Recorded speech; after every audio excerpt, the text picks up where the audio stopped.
This guy'll kill you to death inside of 3 rounds. This guy is a wrecking machine. And he's hungry. I just like getting around and sharing my story and, just sharing, the good gift of barbering. A natural born freak, she gotta shake that ass. Anybody trying to eat, they gotta break that fast. Million crabs in a barrel, wanna make they splash. The quick way fast, nice niggas finishing last. It don't matter, yo, the speakers or the hammer can blast. I handle your ass, you slippin', I'ma take your stash. It's black ink, what you think is you ignorant or what? No, I opened up in the summer of 2000. Which was the millennium. It was a golden year. When my barbershop came of age, my vision from when I first started in 1990 cutting hair, I said I needed like 10 years just to get to where, where I wanted to be. I wanted to be a shop owner. And,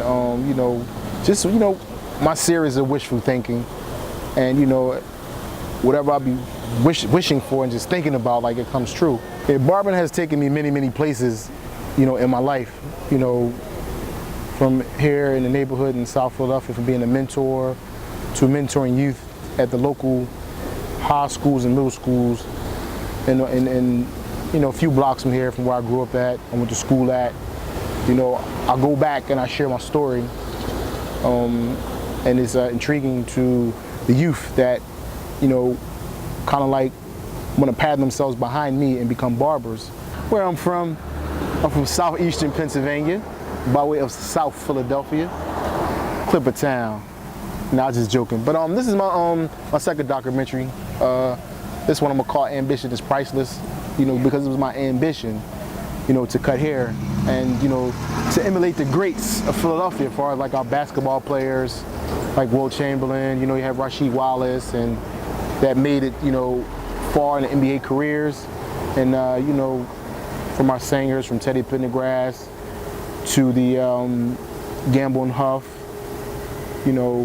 Will Smith, our actors, I just wanted to emulate the greats and the great artistry of our town, Philadelphia. And, barbering was a main goal that I wanted to tackle because, I could play sports, but I wasn't really that good or anything like that. I drew as a child. So, I turned that into barbering. How I began? Tasker Street, 23rd and Tasker. 2332 Tasker Street. Kev was the barber first. Kev was the barber first. To be honest with you, I watch. No, actually Steve was the barber first. No, before me. Oh, all right. You was the guy. Yeah. Everybody came to you. I was just learning. I had like a lot of clientele from like people around the way. Like, dudes live down the street, dudes around the corner. So they'll come to me like before we go to a party or anything like that. And then, before I started, he just took off. I now follow his lead, like, you know what I'm saying? I'm trying to follow what he's trying to do. He mastered the barber thing. Kev was the man though,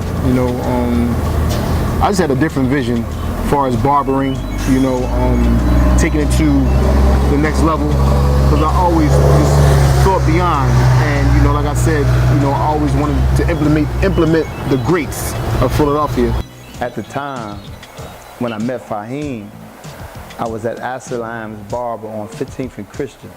I just came off of South Street for cutting for 15 years at En Vogue with a sister named Trina and a couple other brothers from the Nation of Islam.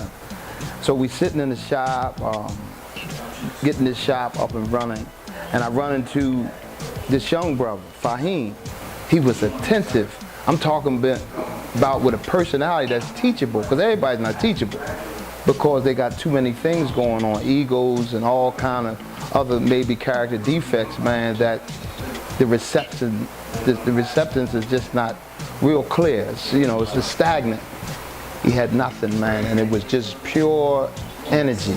This is just a very rich moment for him that he asked me to, to come aboard and be a part of this, I must say it, extravaganza of barbers learning to be professional human beings. Man, he's just a marvelous, marvelous young man that's going to do some fabulous things that have, if not already been done. truly. And it's just like we always say, like it's better to teach a person to fish than to feed them yourself. And he's given this, he got students in here. And the students is like, I mean, they awesome. You know, it's something to give, because everybody feeds the student. Yes, he's the primary feeder of everything in here, but we all try to feed him, not with just how to handle a clipper, but how do you handle the customer that comes in the chair?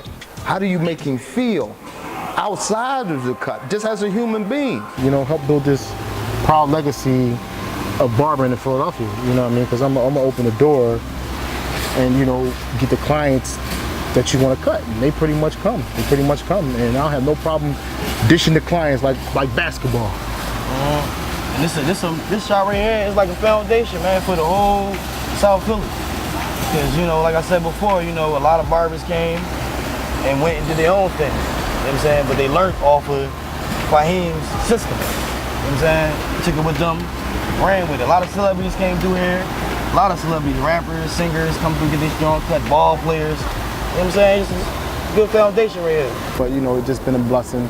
You know, I've been blessed with some, you know, some really good barbers that have come through my door that have helped, you know, drive, you know, my train here and right here at Faheem Precision.